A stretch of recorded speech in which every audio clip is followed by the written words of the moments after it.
Okay, guys. I got a request to do a video on Princess Diana and how I feel about that whole situation.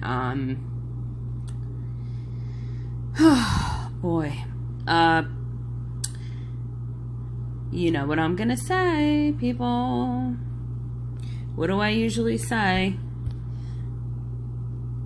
She definitely did not die by accident. That's for sure. I'm going to give you a little bit of history of her, and then I'll get into the death. Born Diana Frances Spencer on the 1st of July in 1961, her father, Edward John Viscount Althorpe, was the only son of the 7th Earl Spencer. Her mother, born Frances Ruth Burke Roche, was the youngest daughter of the 4th Baron Fermoy. The Spencers had served the royal family for generations. Diana's great-grandfather, the 6th Earl Spencer, was Lord Chamberlain to both Edward VII and George V. All 4 of her great aunts on the Spencer side became members of the Queen Mother's household, and her father was equerry to both George IV and the Queen. After her father inherited the title of Earl Spencer in 1975, she became known as Lady Diana Spencer. Lady Diana met Prince Charles at Althorpe in 1977. She was 16 and he was 29. The prince was a member of a shooting party as a guest of Lady Diana's eldest sister, Lady Sarah. The prince and princess both recalled later that the meeting could be seen as the first landmark on the road to their marriage 3.5 years later. After Lady Diana spent a weekend at Balmoral as the guest of the Prince Charles, and a tabloid headline on the 8th of September 1980 proclaimed, "He's in love again." This sparked the press obsession with Diana, which would follow her until her death. Only a few months later, on the 24th of February, 1981, Buckingham Palace announced, "It is with the greatest pleasure that the Queen and the Duke of Edinburgh announced the betrothal of their beloved son, the Prince of Wales, to Lady Diana Spencer, daughter of Earl Spencer, and Honorable Miss Cyan Keed." Okay. Now,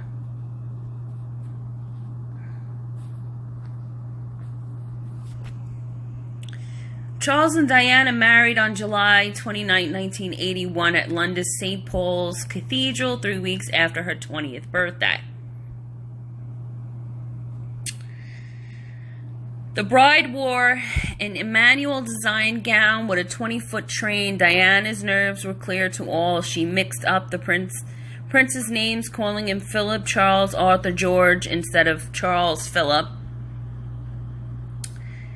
But that did not stop the Archbishop of Canterbury commenting that the marriage was the stuff of which fairy tales are made.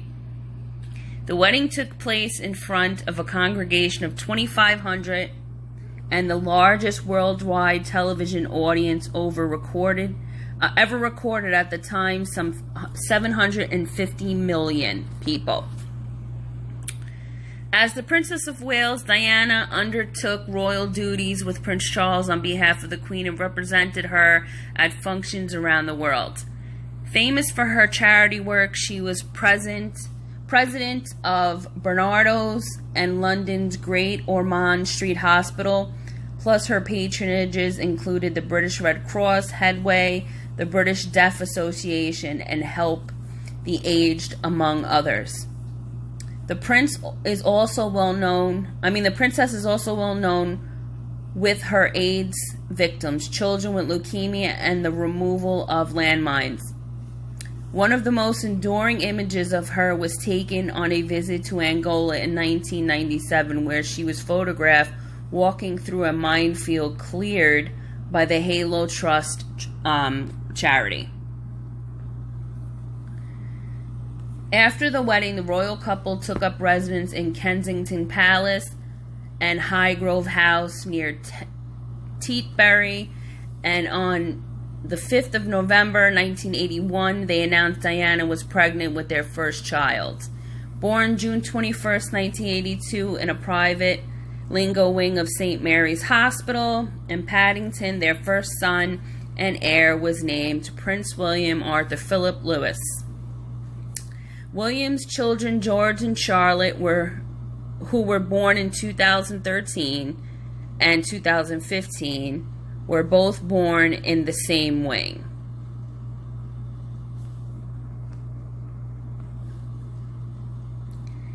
On the 15th of September 1984, Diana gave birth to their second son, Henry Charles Albert David, affectionately known by the royal family and the public as Harry. Diana was applauded as a refreshingly hands-on mother to the royal children. She chose their nannies, schools, and clothing, even taking them to school herself whenever she could. In December of 1992, Prime Minister John Major announced the couple's separation to the House of Commons, with Diana announcing her withdrawal from public life December 3rd, 1993. This did not come as a surprise because by the late 80s, Charles and Diana's separate lives have become publicly known. The princess famously signaled that her marriage was over in 1992 when she posed for pictures alone outside India's Taj Mahal, regarded as the world's most romantic building, while on a royal visit with her husband.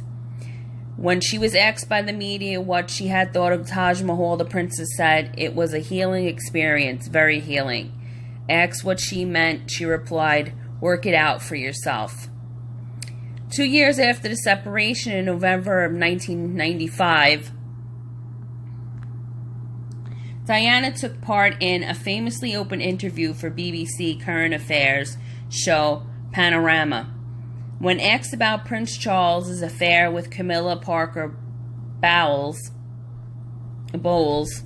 whom he met in 1971 and dated until 73, Diana famously quipped, "Well, there were 3 of us in this marriage, so it was a bit crowded." She also cast doubt on the prince's ability to rule, saying, "Because I know the character, I would think the top job, as I call it, would bring enormous limitations to him, and I don't know whether he could adapt to that." Diana also confirmed her affair with James Hewitt, saying, "Yes, I adored him. Yes, I was in love with him, but I was very let down." The Queen swiftly advised Prince Charles and Diana to divorce, sending both a letter just 1 month later on December 20th. In February 1996, Diana irritated the Queen by issuing her own announcement on the divorce, stating, "The Princess of Wales has agreed to Prince Charles's request for a divorce.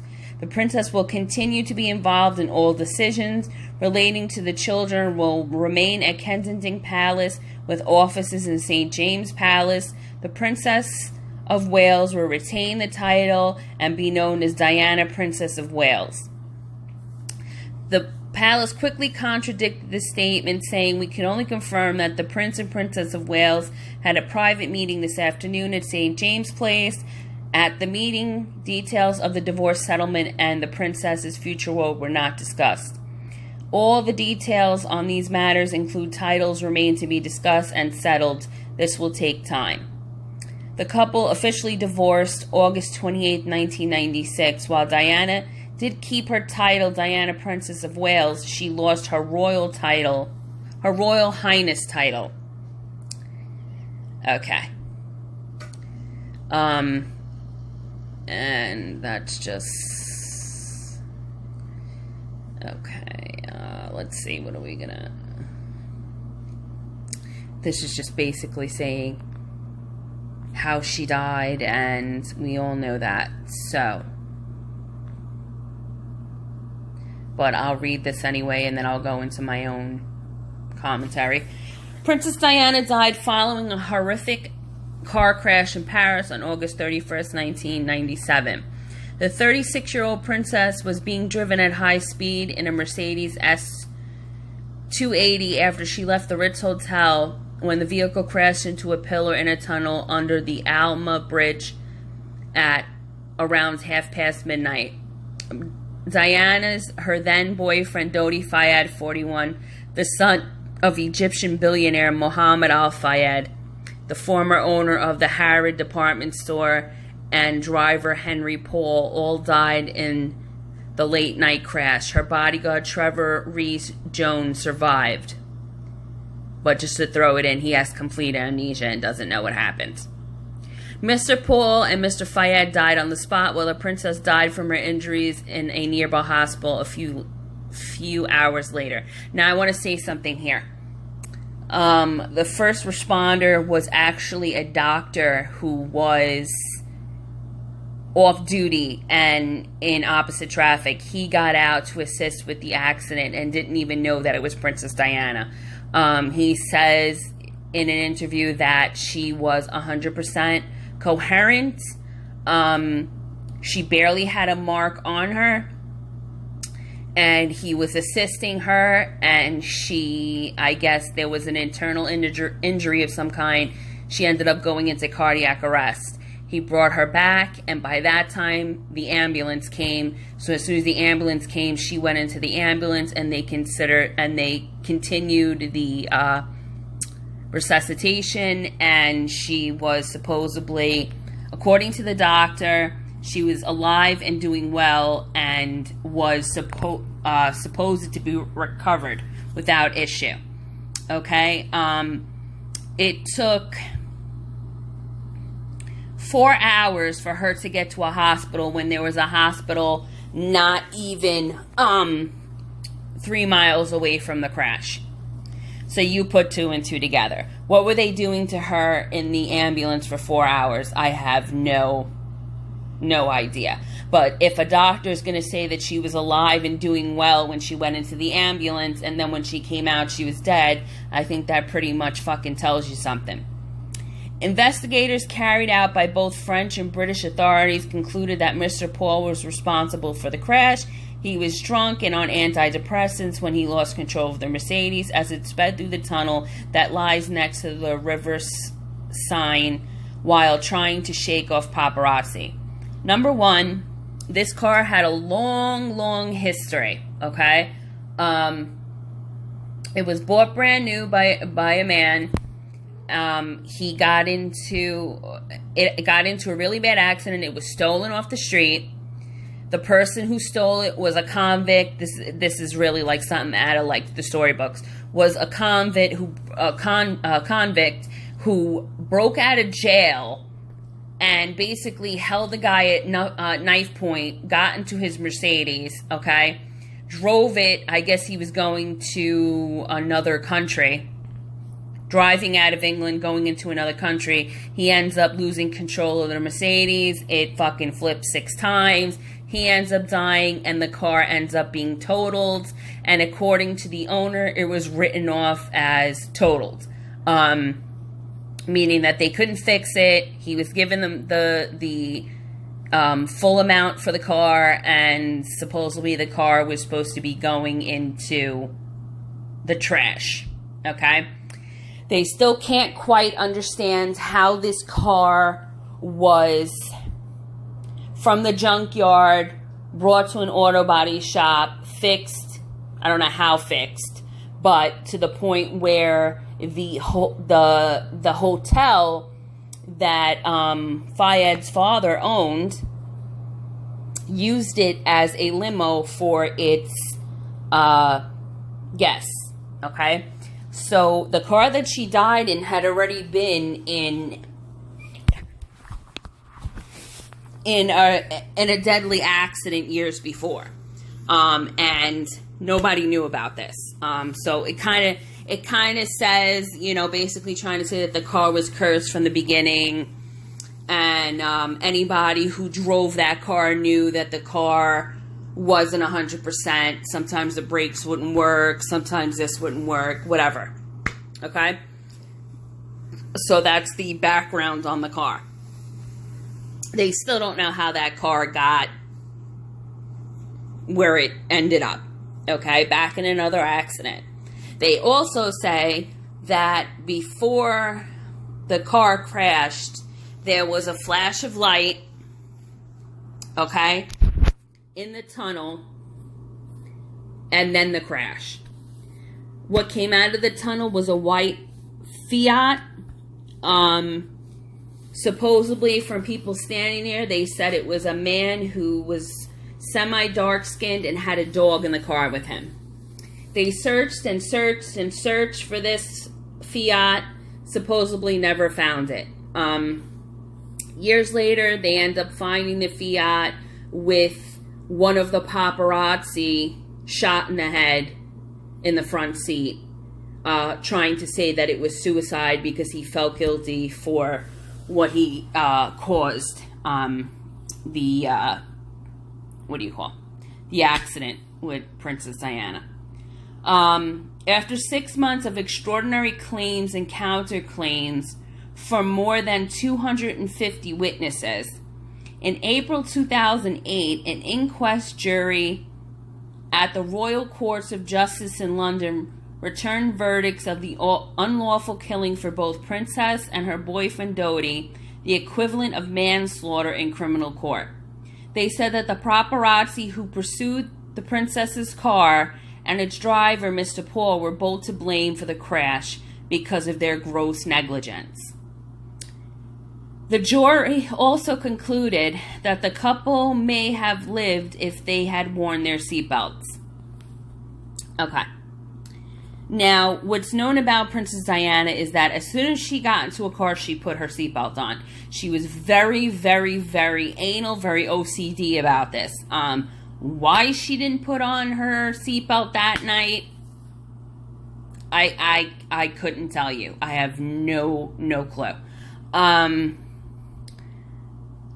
I also think it's funny that the paparazzi that were right behind them, the people first on the scene, before the doctor, before the ambulance, they know exactly what happened. They were in that tunnel. They were taking pictures. They even took pictures after the accident. And all those pictures were confiscated by the government, and all those people were pretty much shut up somehow.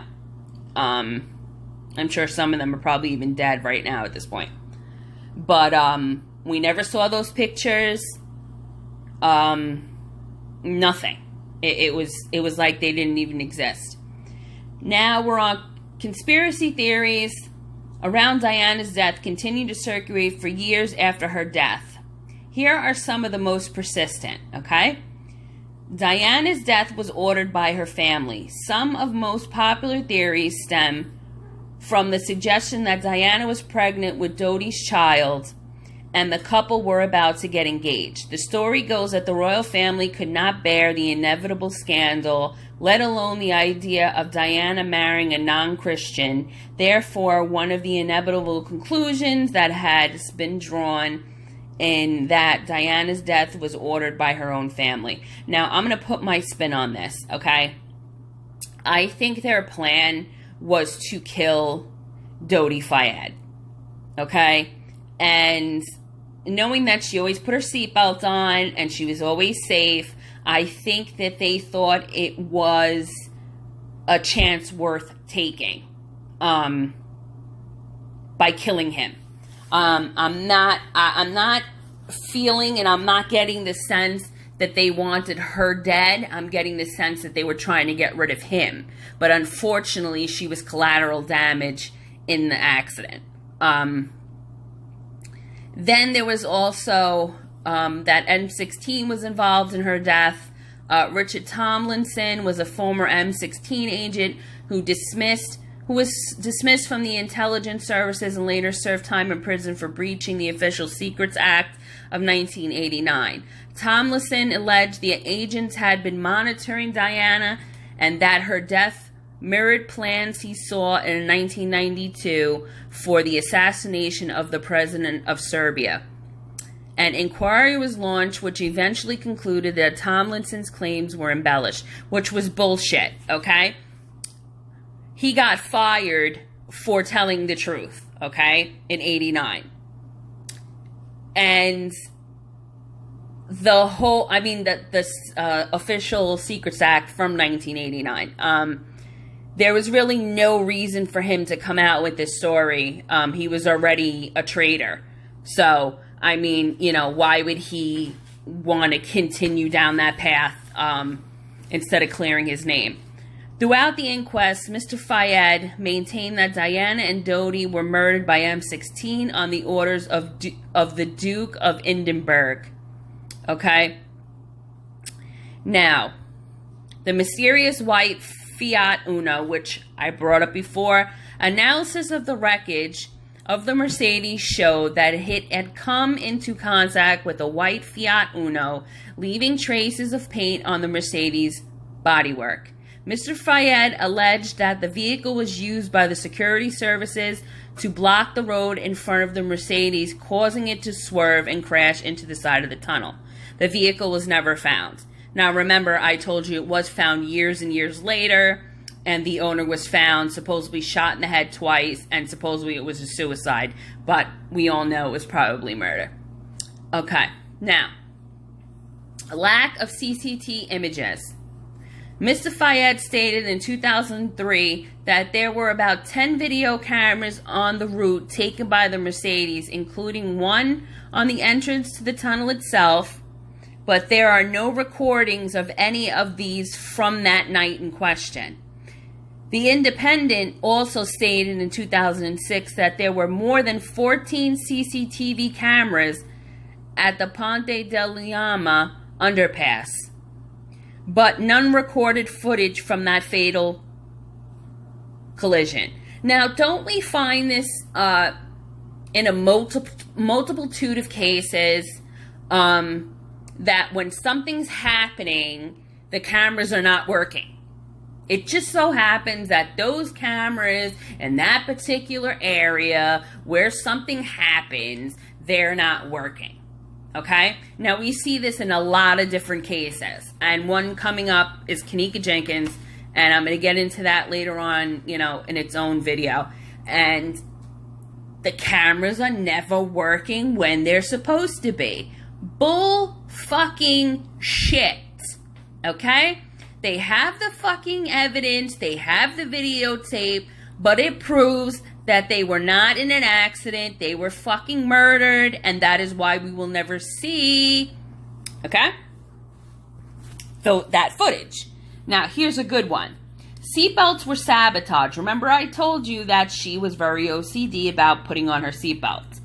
Both Diana and Dodi were not restrained by their seatbelts at the time of the crash, prompting some to suggest that they might have been sabotaged. French investigators declared all the seatbelts operation in 1998. Analysis of the car wreckage after its repatriation to England in 2005 found that all the seatbelts were in good working order. Even Diana's, although it is thought that the damage took place after the accident. Okay. Now, I don't know what that means, but it is very, very possible that the seatbelts were not working, okay? Because if they knew that she was a person who's always putting her seatbelt on, and they just,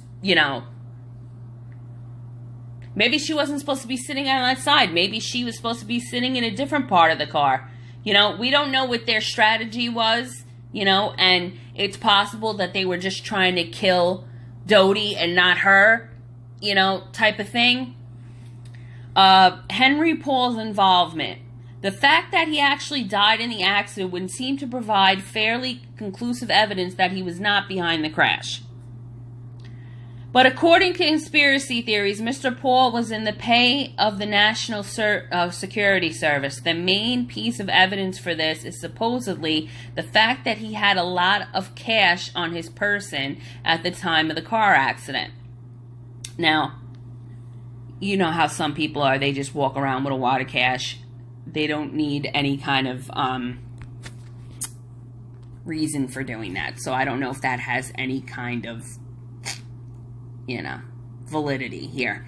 The Queen was accused by some of a failure to capture the mood of the nation in the days following her death. Public anger began as a result of the decision to issue an apparent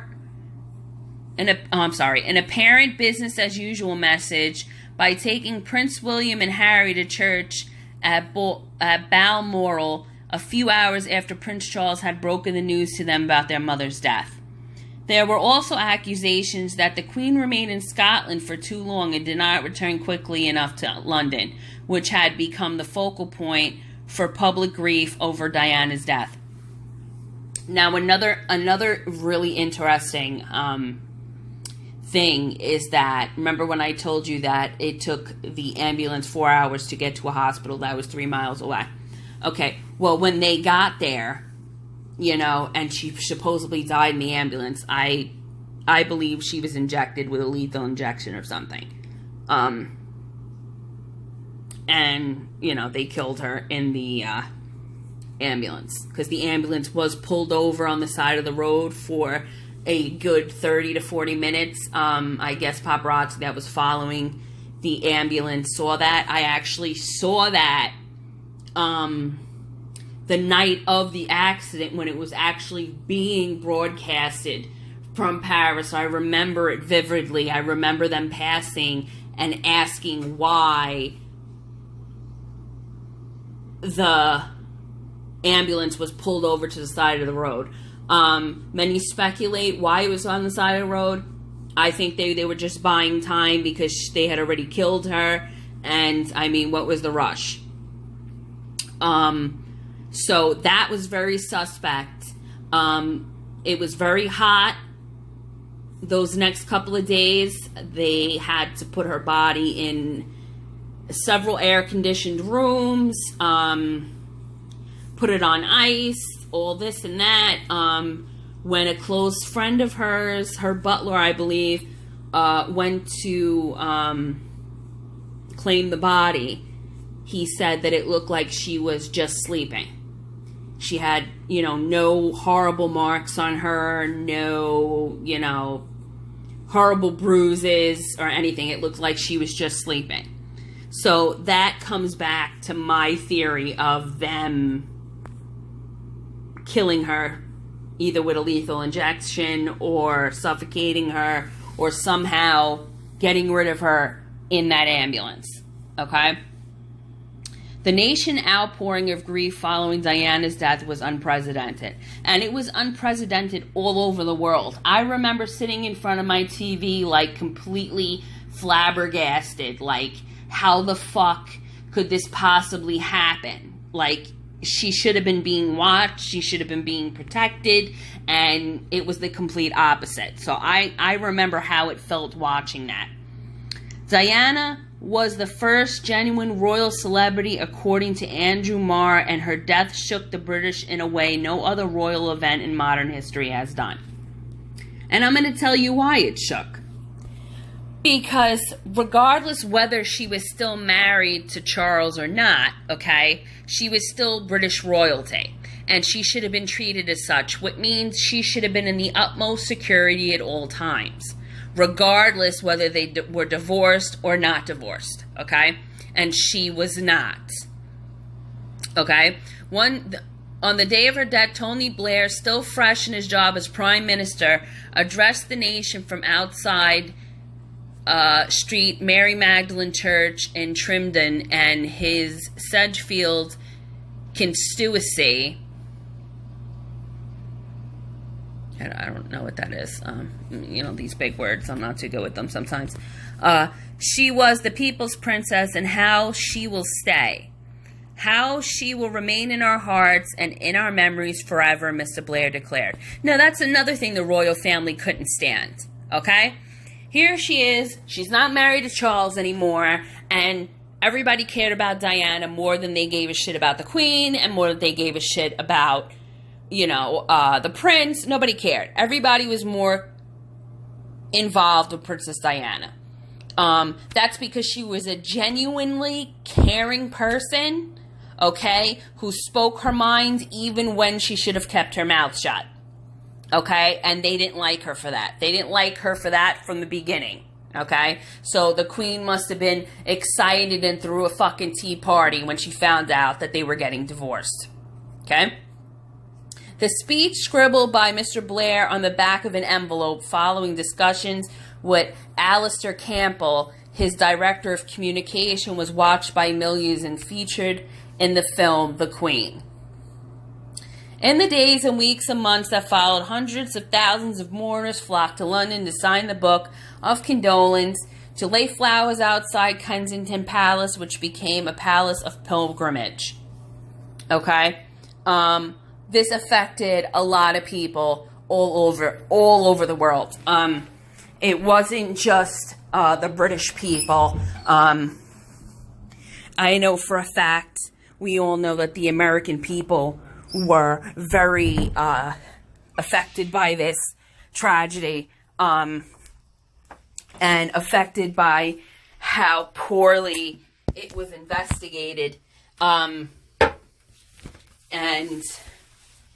such a loss for the world, and so young. You know what I mean? 36 years old is, you're just really starting your life at 36. You're really just starting to come into yourself and knowing who you are and what you want out of life. And she was shot down at that, before she could even get to that point. Diana's funeral was held at Westminster Abbey on the 6th of September 1997. Attended by 2,000 people. 32.10 million people watched the service in the UK, and an estimated 2.5 billion people watched worldwide. I remember watching it live. I was 17 in 1997. William and Harry walked behind her coffin in the funeral procession, as well as the Prince of Wales, the Duke of Edinburgh, her brother Lord Spencer, and representatives of some of her charities. In an interview earlier this year, Harry discussed his memories of the funeral. My mother had just died, and I had to walk a long way behind her coffin, surrounded by thousands of people watching me, while millions more did on television. I don't think any child should be asked to do that under any circumstances. I don't think it would happen today.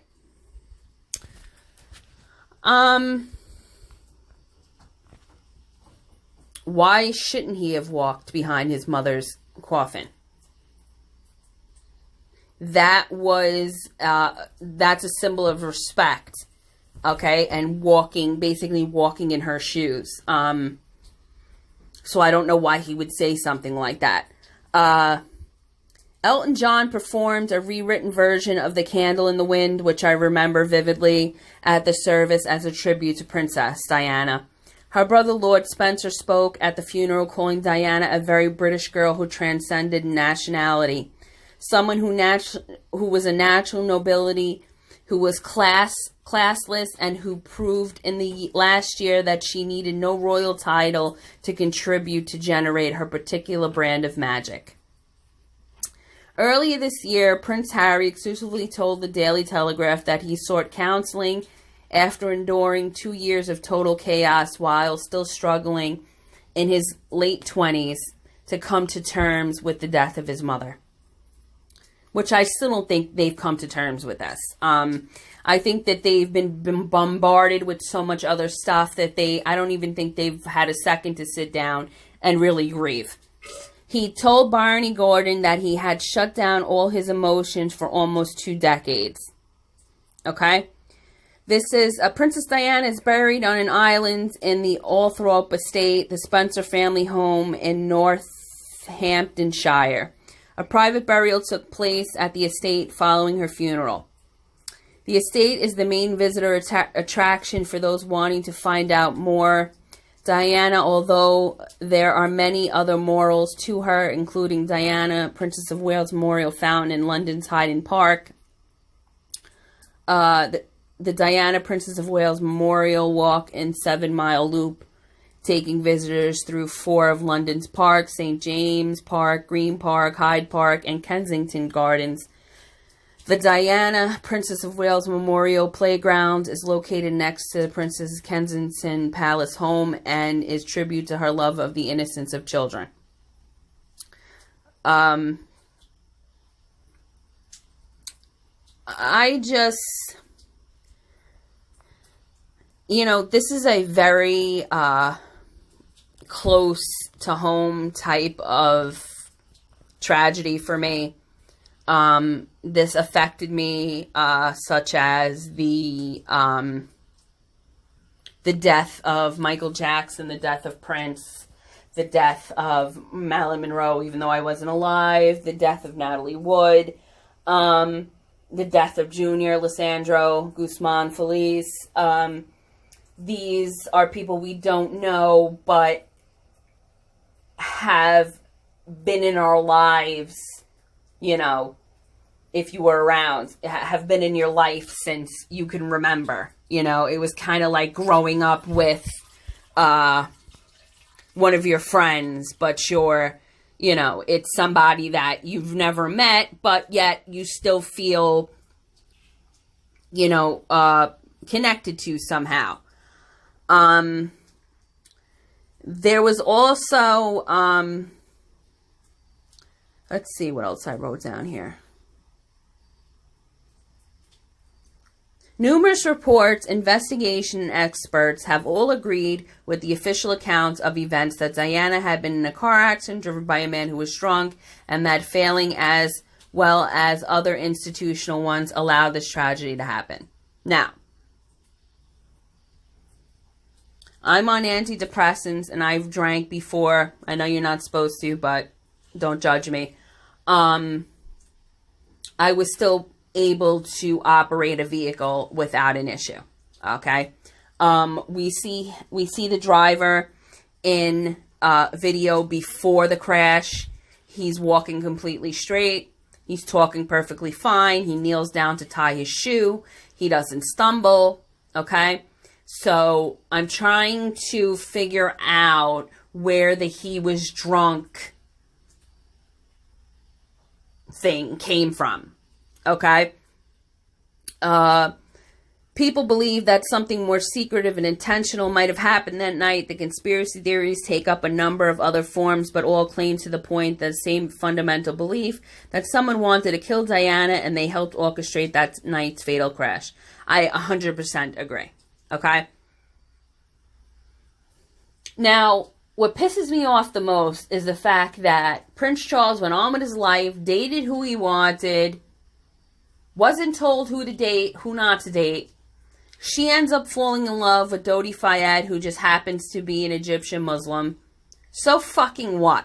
Okay? What did that have anything to do with England? It had nothing to do with England. She didn't need England's help for anything. She probably wasn't going to continue to stay there.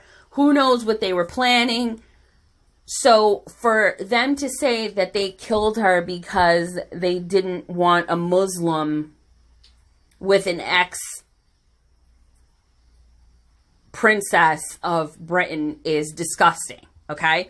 Now, if that's the case, then these motherfuckers really need to go straight to hell, because I'm done, okay? You cut 2 lives short for your own selfish fucking reasons. Of course, because that's normally what they do. The conspiracies were so convincing and widespread.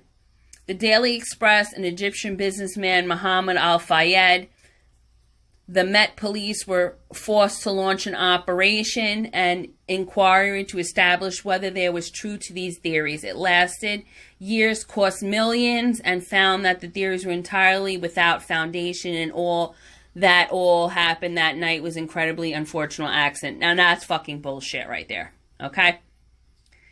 Number one, Muhammad al-Fayed was on the news, I don't know how many times, how many interviews, and he said he knew for sure that they were murdered, that this was a planned assassination, okay? Because Princess Diana was pregnant, and they were about to announce their engagement, and obviously, eventually, announce the pregnancy. I doubt a billionaire like Mohammed al-Fayed would sit there and lie and fucking come up with bullshit just to entertain people. His own son was massacred in that accident, okay, which he had to deal with. It's not like he just lost Diana. He lost his only son, and you could only imagine where he was at during all of this. So I do not believe that he sat there and lied, okay, for sympathy. I believe his theories were 100% backed up, okay? They just were not. France and fucking London were in cahoots together. They were not going to fucking cover up. You know, they weren't going to fucking show Muhammad anything that was illegal during that night. That's why the cameras are off. That's why that specific car was taken, etc., etc. 175 supposable theories, okay, about what happened that night. Some of them small and some of them profound. It found that none of them were true. My ass. Okay? Still, however, those conspiracies raged. Here are 10 of the things that people think could have been. Now, I just brought up the fact that Diana was pregnant. This, according to Muhammad al-Fayed, was the reason for the killing. Diana had become pregnant with his son's child, he said, and the idea was unfathomable to the British state. Mr. Fayed said that the royal family could not accept that an Egyptian Muslim could eventually be stepfather of the future King of England, and so plotted to kill her off. Discussion of potential pregnancy came up before Diana died. During a holiday in France a few weeks before, some newspapers speculated that she might have been pregnant. The speculation was buoyed up by mysterious comments Diana made about a big surprise. There were no signs of pregnancy during post-mortem examination. Now I'm going to tell you another secret. Number one, they embalmed Princess Diana's body while still in France. I want to say a couple of hours after she was pronounced dead. Now, number one, that's not only illegal, okay, but they embalmed her before doing an autopsy. So an autopsy wasn't even able to be done on Princess Diana, okay? They embalmed her on purpose because let me tell you another thing. When you embalm a body, if the person was pregnant, there will be no sign of that pregnancy after the embalm process is done. Okay? Now, I'm just going to put that out there for you guys because I thought that was totally fucking sickening. Okay? Fucking sickening. Further tests on Diana's blood found there was no sign of pregnancy there either. Of course not, because she was already in fucking bombed when they're fucking making believe they're doing these fucking blood tests. Okay? Numerous close friends and others said that her menstrual cycle was normal, she was using contraception, and that she didn't mention even the possibility of becoming pregnant to her confidants. First of all, she wasn't going to, because I can guarantee a handful of her confidants felt the same way that the Queen did. We don't want any kind of Muslim association, okay? So we don't need a kid from Dodi Fayed. We're good, okay? So why would she tell them? Why would she tell anybody knowing the backlash and the negativity that she was going to get from that statement? Okay? Diana believes she was going to be killed by the establishment. She said this to several people, just like Michael Jackson did, just like Prince did, just like Marilyn Monroe did, just like all these other people did. They knew, okay, that they were under that all-seeing eye. The main motivating factor behind the conspiracy is that the belief that Diana herself, she was going to be killed, and that much appears to be true. Chief among them is a letter that was disclosed by Paul Burrell, Diana's one-time butler, which I had mentioned before, who said he had been given it for safekeeping in case anything happened to her. I'm sitting here at my desk today in October, longing for someone to hug me and encourage me to keep strong and hold my head high. This particular phase of my life is the most dangerous. Somebody is planning an accident in my car. Okay? And I have a feeling that was Charles or the Queen or whatever, but that name is kept out of this. Brake failure and a serious head injury in order to make the path clear for Charles to marry. It read. The letter appears eerily present, and indeed it had history. When Diana wrote the letter, she had experienced problems with her car, had voiced fears about them, and had bodyguard, had died in an accident that she believed had been a conspiracy that she was supposed to die in. Diana clearly had concerns about her safety, and that much isn't a conspiracy theory. But there appears to be no official suggestion that she would have actually been killed. Bullshit. Even if there was animosity between the members of the royal family and Diana, give me a fucking break. These people have been killing people for fucking since ancient times. Get over yourself. The woman used to have her bodyguards look under the car and inside the glove box and rip the inside of the car open to make sure that it wasn't wired and there wasn't people recording her or there wasn't tracking devices on her car. You can look that up. She did this all the time. This was how she had to live, okay? And it's fucked up and it's sad. The paparazzi made the car crash intentional. Now, I don't know about that because let me tell you something. I've driven in high speeds through little tunnels like that had pillars, and I never had an issue with it, okay? That flash of light that was seen before the car crash would have definitely been done on purpose, okay, to distract the driver to have him lose control. But here they're saying photographers were blamed repeatedly and continue to be for Diana's death. The story caught on in part because it reflected a concern that had pursued Diana throughout her life, that the often prudent interest in her was causing her harm. Okay? Now, if these paparazzi were really the reason why Diana was in a car crash, okay, then why did they take all the evidence from those photos and those video cameras recording this? Why did they take all that evidence and it disappeared? Okay? Wouldn't this have been proof that they were the reason why Diana was in an accident? Why wouldn't they use that to prove that it was the paparazzi that caused the accident? Why are they hiding that footage? Okay? There goes something else for you to think about.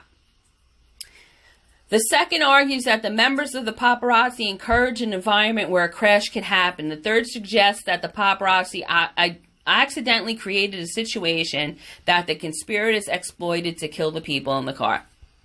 I don't think the paparazzi were paid off or involved in planning her murder, but they helped make it possible by the annoyance and by the constant stress of having them following the car, okay? I don't think they had anything to do with it flat out, but they did contribute to it. The official investigation pointed out that the paparazzi aren't really a meaningful group.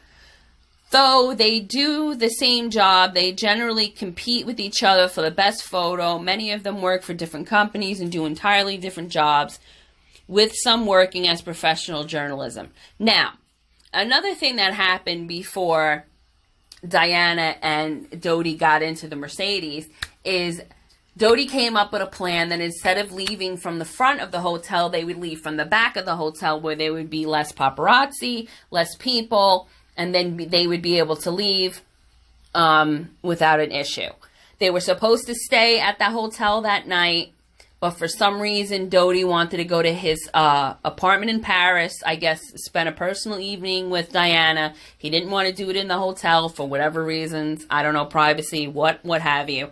And that's why they left. But they left by the back, not by the front, okay? And they still had paparazzi waiting for them in the back. And they were not prepared for that. They really seriously thought that they were going to stay in the front and nobody was going to venture to the back or the side of the hotel, but they did. So they were caught off guard and they had to think quick, all right? This being said, there's video recording of the guy who was driving the car. Like I told you, the man was not drunk. The guy was not high. He was tying his shoe. He got up perfectly fine. He didn't stumble. You know, when you're drunk, if you go to tie your shoe, you're going to fucking fall over. You're going to fall on your ass, whatever, okay? Official investigations have found that the Mercedes car that Diana was in does seem to have been driven quickly, in part to escape the photographers. Like I said, I just explained that, okay? They were caught off guard. But Operation Pagnant found that was the result of normal behavior by the paparazzi and that they hadn't been participating in any criminal conspiracy, which is what I just said. They had no part in the planning of this assassination. They were just at the right place at the right time, creating the right diversion and taking the attention off the car and onto them, okay? So that's the part that they played. And like I said, if they took this evidence, all the pictures, all the video that was being taken. So basically, like I was saying, there was no intentional act on part of the paparazzi to hurt Diana or anybody else in the car. Remember, this is their job. This is how they get paid. You know, people might not agree with it and people may not like it. But when you are a star, you're a celebrity, or you're royalty, you really have to understand that this paparazzi shit ain't fucking going nowhere, whether you like it or not. Okay? And that's the truth about this whole deal. Okay? Also, it says here, Henry Paul was the head of security at the Ritz Hotel in Paris. Now, the Ritz Hotel was owned by Mohammed El Fayed, okay? So, he was staying at his father's hotel, and this was the head of the security, okay, who was driving. So, let me tell you something. He was not going to risk his reputation. He was not going to risk his life and his career, okay, by drinking and driving the owner of the hotel's son and Princess Diana, okay? I could bet my life on that.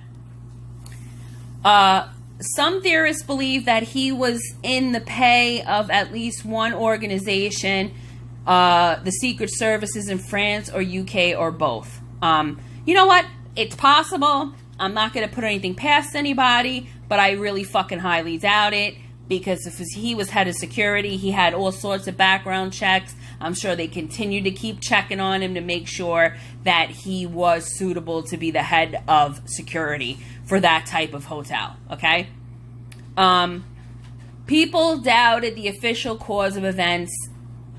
Its central claim about Mr. Paul being drunk at the time of the crash was not only false, but was a lie spread in the media for covering up the killing. Thank you very much.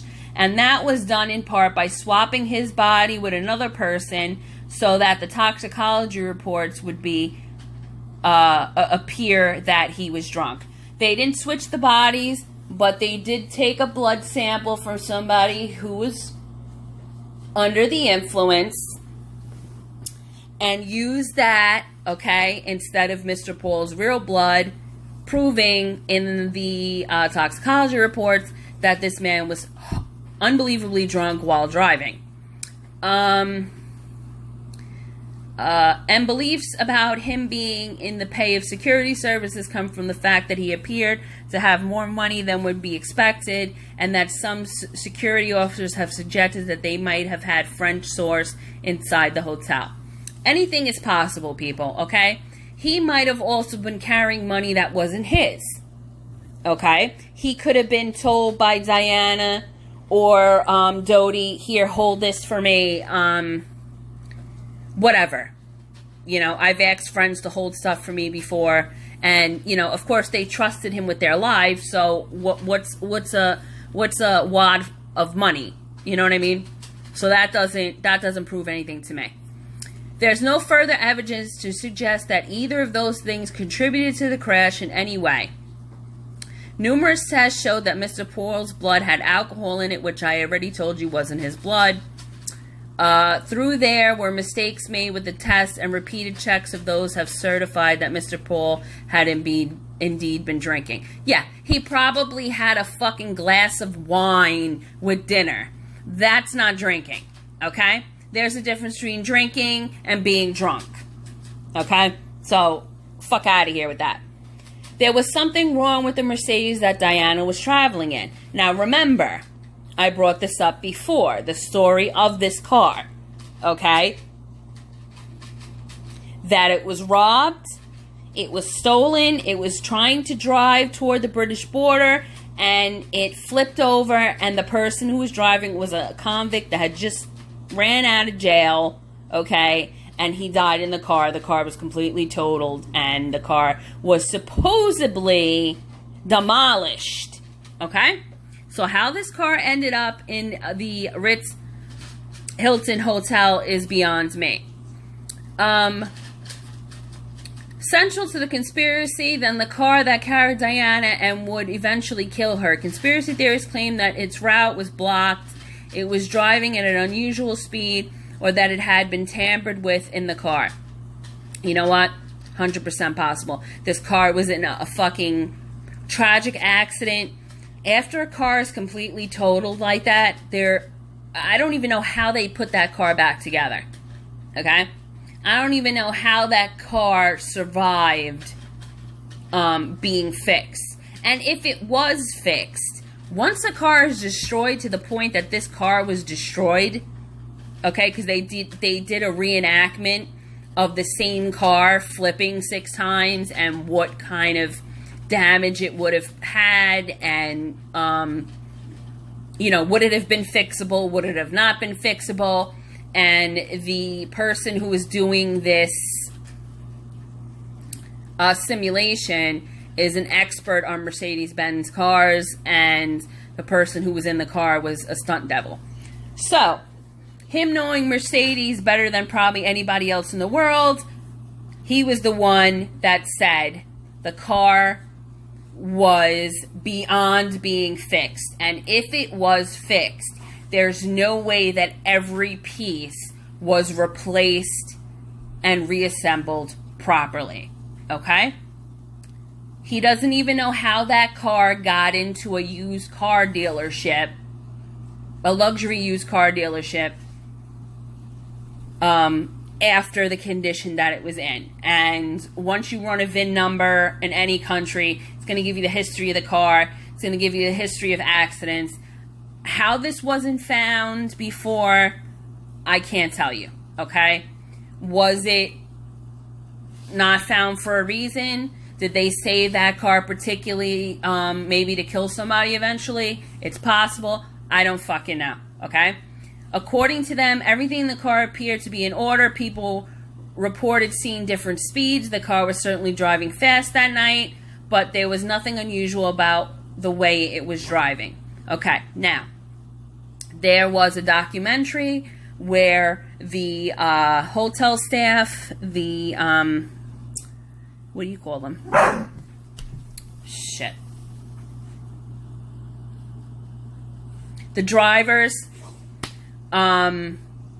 were saying that every time they were in that car, they didn't feel right. The car felt off, and you wouldn't know that unless you drove the car on a daily basis, which they did. The chauffeurs, that's the word I couldn't remember. They knew that there was an issue with that car, and just so happens that night when Diana and Dodi were ready to leave the hotel, that was the only car available, and it was in the basement garage, okay? And they used this car because that was the only car that was available. According to the chauffeurs that use the car every day, they said if they were there, they would have said, don't take that car because that car is not 100%, blah, blah, blah, this, that, and the other thing, whatever, okay? Bright flashes and strange vehicles were on the road. Like I had mentioned earlier, the flash of light was a thing that more than 100 people reported, okay? 100 people are not going to stand there and lie and say the same thing when they're interviewed at different times, okay? They didn't know what they were going to be asked when they were brought in. They had no idea, but there was numerous people reporting this flash, okay? Flash that were blamed for the car crash itself. But the problem was that many people reported different flashes at different times from different places. Now, that could also mean that they did flash that light more than once, which would make it even more, okay, distracting to the driver to cause an accident, okay? There were a lot of flashes that night, are now saying that it was the photographers following the car and the light of the headlights of the vehicle, but none of them appear to have been malicious or part of the conspiracy. Let me tell you something. When paparazzi's following you, they don't keep flashing pictures unless they get close enough to actually get a picture of the person, okay? So they were not driving behind, taking aimless pictures of the car driving, all right? So those flashes that they seen most likely were not the cameras. Maybe after the fact, after the accident, perhaps, because they were the first ones on the scene. Now, this is coming back to what I said earlier. Diana's medical care was deliberately sabotaged. Doctors allowed Diana to die on purpose, but by not treating her in the proper way, they stopped her from recovering. Most of this revolves around her treatment at the scene of the crash, which I told you that the doctor was on the opposite side, got out, and he was the first person to treat her. She had instead been taken to the nearest hospital and treated there. She may have survived. Remember, I told you it took them 4 hours to get to the hospital, and it's saying right here that they did not take her to the 3-mile away hospital. They took her to the 4-hour away hospital. Okay? So within those 4 hours, she went into the ambulance alive and came out dead. So you make your own assumption, okay, of what happened there. Part of the belief in this theory comes from the fact that the French approach to emergency care is simply different from the UK. Bull fucking shit. You take the fucking person to the closest hospital available. Period. I don't care what country you're in. That is protocol. Okay? Emergency crews focusing on giving treatment at the scene before moving a person to the hospital. In the UK, it's about getting to the hospital sooner. It's about that no matter where you are. So bullshit, fucking shit with that statement. As the writers of the operation report note, would require a substantial number of expert doctors, other caregivers to both break the ethics and then lie about doing so. Okay, in Paris, here's another thing. In Paris, it's not EMTs that are in the ambulance. They're actual doctors in the ambulance, okay? Now, there could have been just one doctor in the ambulance or 2 doctors in the ambulance, but it doesn't matter. As far as I'm concerned, they might not even have been real doctors. They could have been part of M16. They could have been MS16. They could have been part of another group. Okay? Who knows? But the fact of the matter is she went in there breathing, alive and alert, and came out dead. Period. I don't give a fuck about the rest of the story. That's what I know. That's what I'm going by. Something ain't fucking right. Okay? Doctors said that it was almost impossible for her to ever survive her injuries. The doctor that was first on the scene specifically said the woman didn't even have a fucking mark on her body. And if she did have an internal injury, which she went into cardiac arrest, brought her right the fuck back. There was no issues bringing her back. She was alert once more. She was asking questions, okay? She wanted to know who he was, where she was, what had happened. So by the time they brought her into that ambulance, she was talking, okay? She was asking what was going on, blah, blah, blah, okay? She wasn't on her deathbed. She wasn't dead. None of that, okay? Another conspiracy, they're saying that Diana's bodyguard was killed off, okay? Diana circulated even when she was alive. Wait, what did it say? Conspiracy theories around Diana circulated even when she was alive, and indeed the princess appeared to believe them. In 2004, U.S. news channel NBC aired videos showing Diana talking about an affair with Barry Manicky, a former bodyguard who she described as the greatest love I have ever had. It was all found out, and he was chucked out of the royal protection, then he was killed. I think he was bumped off, she said in the tapes. Now, for a person of her stature to use the word bumped off, okay, she was trying to get people of every walk of life to comprehend what she was saying, okay? And what she was saying is that because she loved this man, they got him out of there and they killed him, okay? Now it says, took up that claim and suggested that there was a mysterious driver who had apparently helped orchestrate the car crash that Mr. Manicky died in. Okay, so he died in a car crash also. Which, once again, brings us back to the fact that car crashes are a way of the elite killing people so that it looks like a fucking accident and it's always somebody else's fault. Period. Okay? He had been riding a pillion passenger on a motorbike.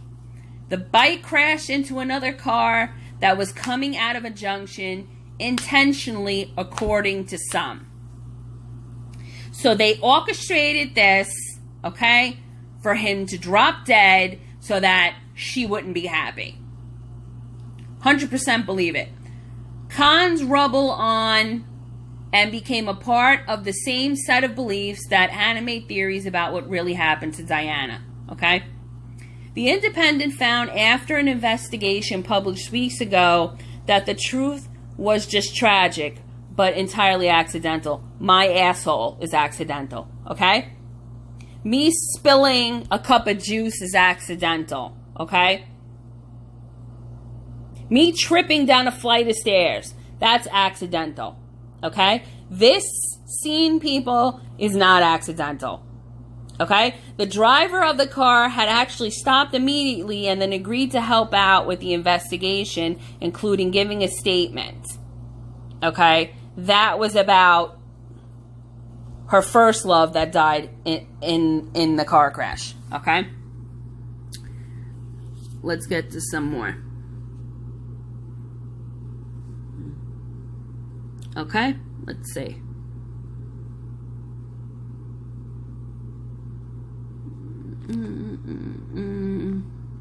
I'm just going through information that I wrote down.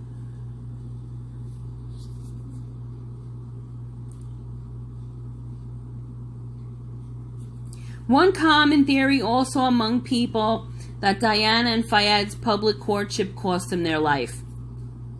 Which if you don't know that, then you're fucking retarded. Okay? TLC documentary said that Fayed was planning on proposing to Diana that night of the crash. That is possibly why he wanted to go back to his place. He wanted it more personal. and he wanted to make it special, and that's why he didn't want to do it in the hotel. Hours before, Dodi decided to go to the jeweler Ripasi, who showed him a new ring, which was part of a series called Tell Me Yes, he said.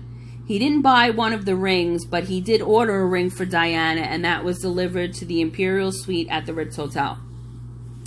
After his son's death, Mohammed Fayed famously launched his own investigation into the accident, which we talked about, believing the royal family was biased against his son because he was an Egyptian Muslim. Fayed reasoned with the British establishment wanting to prevent Diana and Dodi from marrying so that Prince William, the future king, and Prince Henry would not have a Muslim stepfather. Okay, then we also talked about Diana being pregnant and adding fuel to the fire. Diana was expecting, and she was embalmed after her death, a procedure that would make it impossible to test her blood. Now, they embalmed her before anybody even came to claim the body. Okay? Which, once again, suspect. She was embalmed before the autopsy, which is against the law. Okay?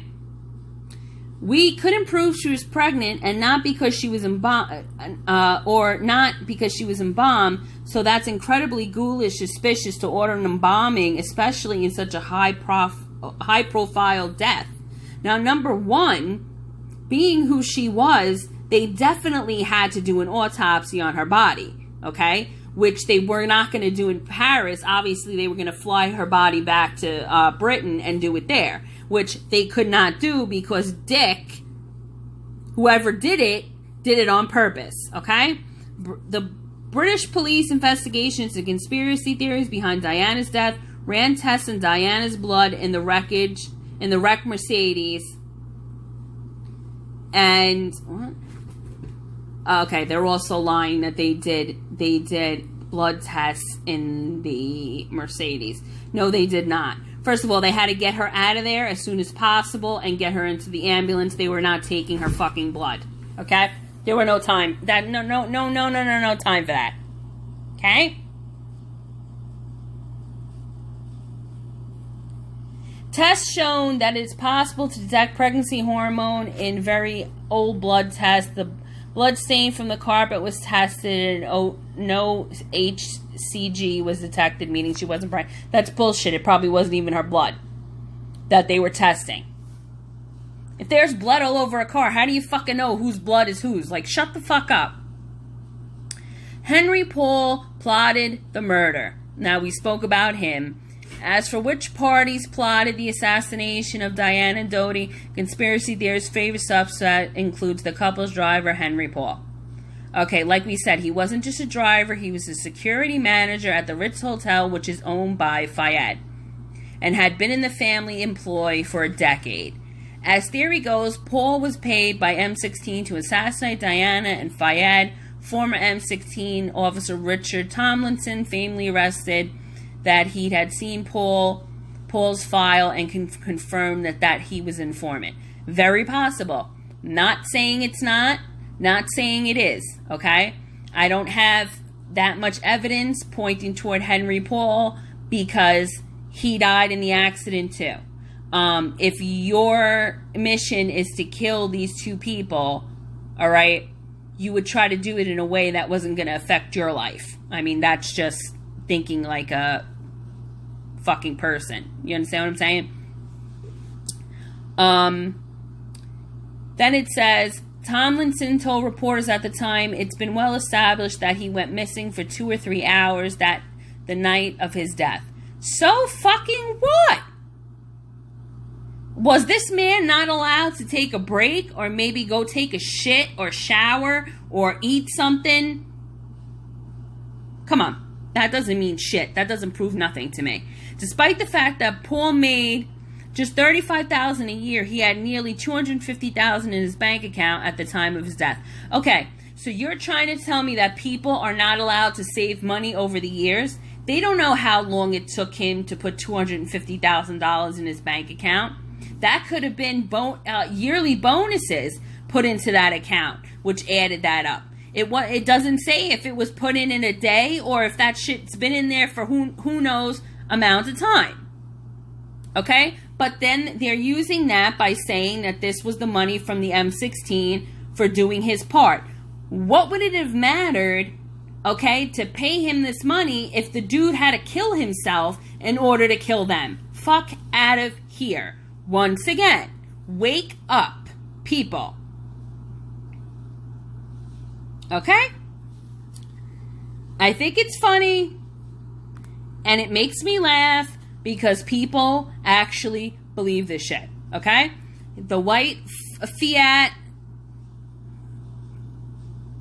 comes into play again, and then the fact that the guy was found dead in his car in 2000. Okay? So this happened in 97. He was found dead in 2000.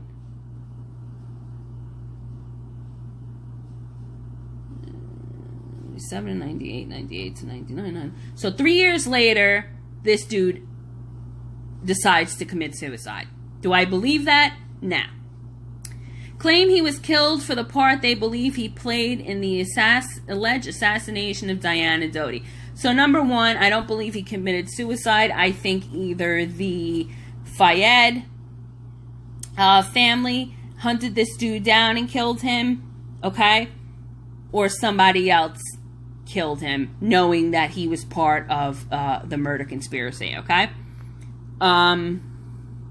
We talked about the flash before the crash, okay? The strobe light,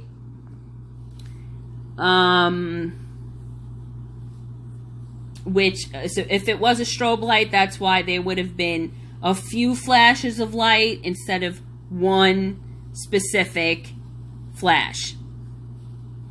Okay? Then somebody said there was no flashes. You know, you got one person saying yes, one person saying no, whatever. The fact of the matter is she was killed, and I don't give a shit if it was by fucking flashes, if it was by fucking this or that. The woman was killed. Okay? Did she fucking deserve that shit? Absolutely not.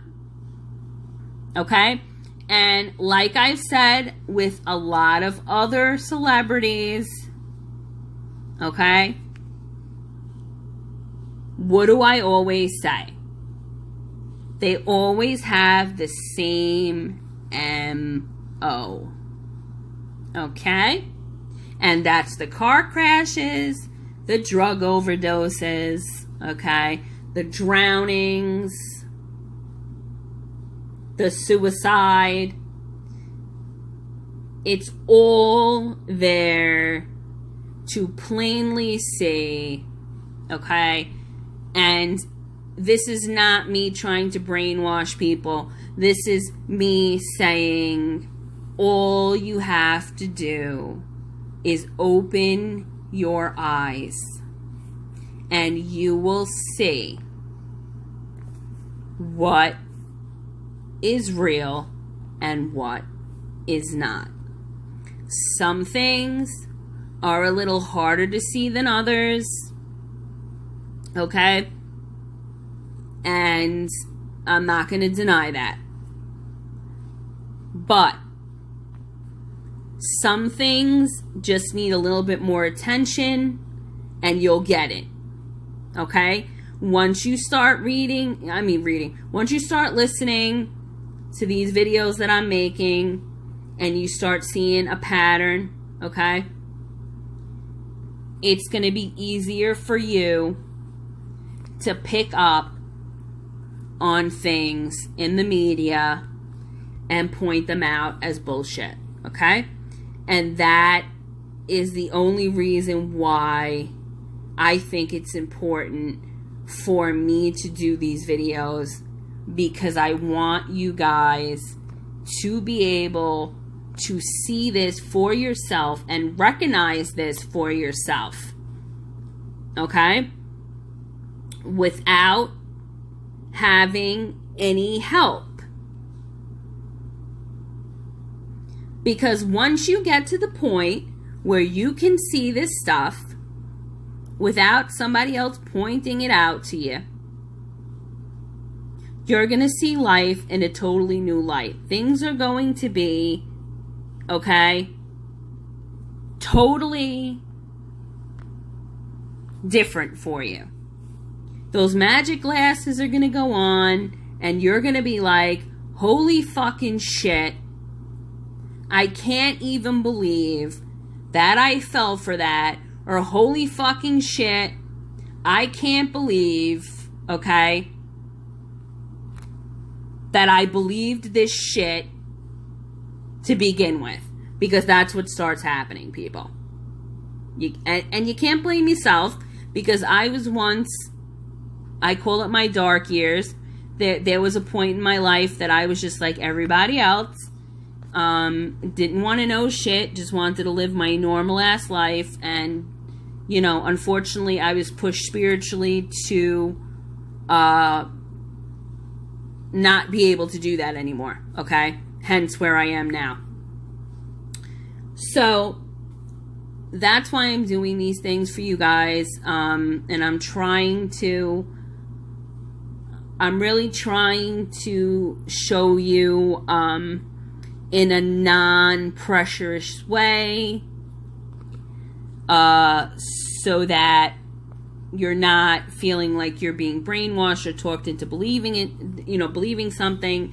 I'm doing it in a way that I hope you guys feel comfortable listening to me and listening to the way that I'm explaining these things to you. I'm only doing this for your own good. I'm only doing this for people to wake up and learn and understand the truth behind these tragedies, and why they affect us so badly, and why we have a hard time understanding this in a lot of instances, okay? But I think the more you listen to my videos, the easier that you're gonna catch something like this yourself, okay? When you finally do, okay, I want you guys to tell me, okay, if you see something out of the ordinary and you point it out and you're like, shit, that's what she said it was, now I'm seeing it for myself, let me know, okay? Because I want to make sure that I'm doing my job, okay, in spreading the truth and waking you up so that you can put your magic glasses on. And, you know, I want to know that I'm doing my best job to do that. I also want you to look into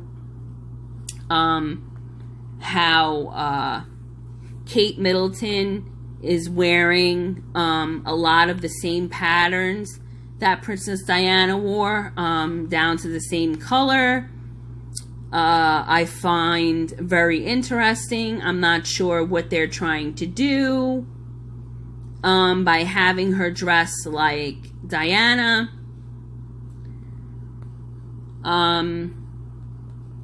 So I'm just, you know, like, just as hurt by this as everybody else was. And I want to know why they're making Kate Middleton wear shit that she wore. Looking at what happened to Diana, I would not want to wear my clothes or my hair or anything the same way, because I wouldn't want to jinx myself for the same thing to happen to me eventually, when somebody gets mad or somebody doesn't get their way and wants to do away with you. You know, it just seems really creepy, and it seems very ritualistic that they are making her dress like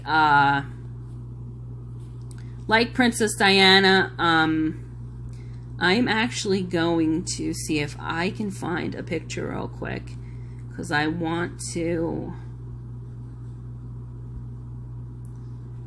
show you what I mean.